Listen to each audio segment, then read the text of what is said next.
Mrs. Chinmayee Mulye Joshi ji has pursued her MSc in microbiology and MA psychology.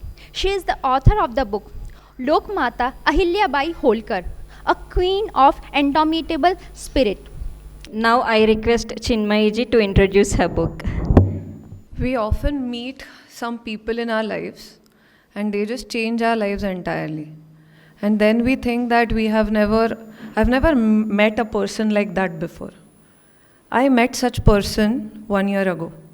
That was Devi Ahilyabai. I met her through all the books that I read about her. And she changed my life completely. She never went to any university, but she was entire university in herself. She never had any degree in political science, but she was one of the best politicians. She never went to any IIM, but she was an amazing management person. She was never an IAS person, but she was a ruthless administrator. She never went to any medical school, but she had knowledge of all the medicines. She never was a part of DRDO, but she could generate or she could develop her own artillery all by herself from scratch. So, one person who has all the qualities in her, we rarely ever find such people in our lives. When the opportunity to write this book came to me, I never thought I will ever write a book in my life, that too in English. Me being a Marathi medium student, I never ever thought I'll be able to write a book in English. But the energy that Ahilyabai gave me, just flawlessly that entire book happened.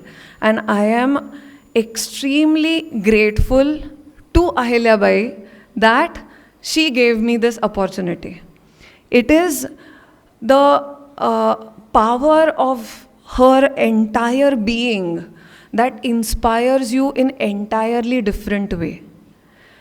I work with teenagers and I many a times talk to their parents.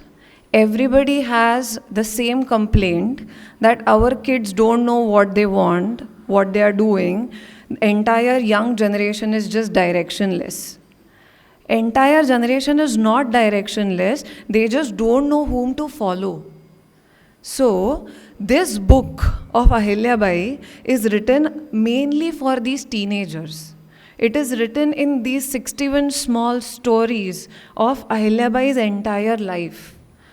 Being a responsible parent, it is our duty to guide our children to follow some enlightened person's path. So if at all, if we can introduce our children with such enlightened personalities from the past, I think we are successful as citizens and as parents. Ahilyabai's entire lifespan was of extreme difficulties.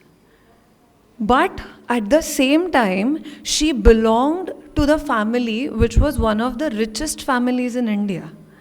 When her father-in-law died, she received the amount of 16 crore rupees and the area which was giving the tax of 75 lakhs. The first thing that she did not make any royal chair for herself or a huge palace for herself. What she did was, she called all the priests and she arranged a puja and she donated that entire property to Lord Shiva. The oath that she took, that nothing belongs to me, everything belongs to that Lord Shiva, and whatever I do, I am answerable to him when I die. Whatever I use, that is his debt to me. And I don't know how I will repay that.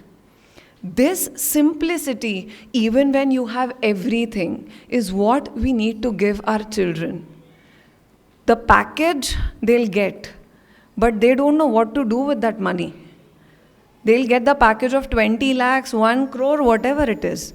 But still, the feeling of your duty towards the society, that even if I'm earning something, I should give something in return to my society. This comes from Ahilyabai's entire being. When I had gone to Indore for the book launch, a respectable Sumitra Mahajan, she spoke little bit about Ahilyabai. One thing that struck me a lot is that even after 300 years, people of Indore think that they are, whatever they are getting it because of good deeds of Ahilyabai. They call her Matoshri. The thing that she said, ki even if there is a drought, even if the monsoon is delayed, none of us get panicked in Indore. We say that Ahilyabai's work is so much that because of her good deeds, the Lord will never be angry on the people of Indore and Maheshwar. 300 years ago, this female never even lived a single moment for herself. She lived her entire life for her people. I will tell you one experience of mine, and then which I felt when I went to Maheshwar.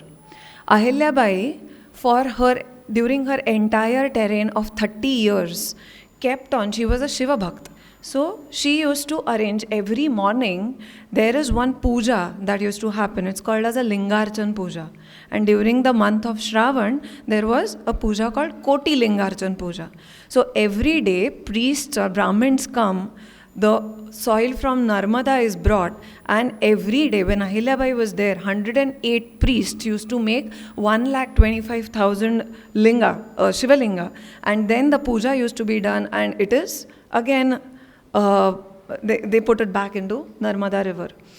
The puja still is going on. Every day, 8 Brahmins, they make 11 lakh Shivalingas, and they pray to the god.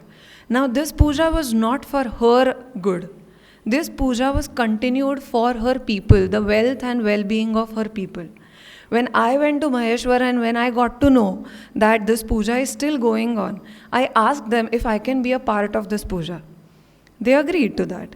So when I performed that puja for the first time, before sitting in that puja, I had decided that I am not going to ask anything for myself when I do this puja. If Ahilyabai has started this puja for people, let me also pray for the people. I sat during the puja, that feeling was there in my mind that this puja is not for me. I could actually feel the presence of Ahilyabai around me. Maybe it is because all the things that I have read, I don't know. And when the puja was over, the Guruji told me, ki, ask for whatever you want. When I folded my hands and when I closed my eyes, it took me 5 seconds to say, I don't want anything. Let other people flourish. When we sit in front of the God, when we say, Sabka bhala hona chahiye, there is one small wish in our heads, that sab mein to main aati hu. When you say that I don't want anything and let people flourish, it takes minimum 5 to 10 seconds to let this come out of your mouth. And this female lived her entire life just for the people. We should give such examples to our children. And we should make our children, if your children are not reading the books, the book is available on Storytel and YouTube also. It's there on Google Podcast also. So I think we should make our children, if they make us do whatever they want, I think this is something that we should make them do because we want this. And I hope this book reaches to maximum children so that it motivates them. Then only I will feel something good happened from my hands. Dhanyavad.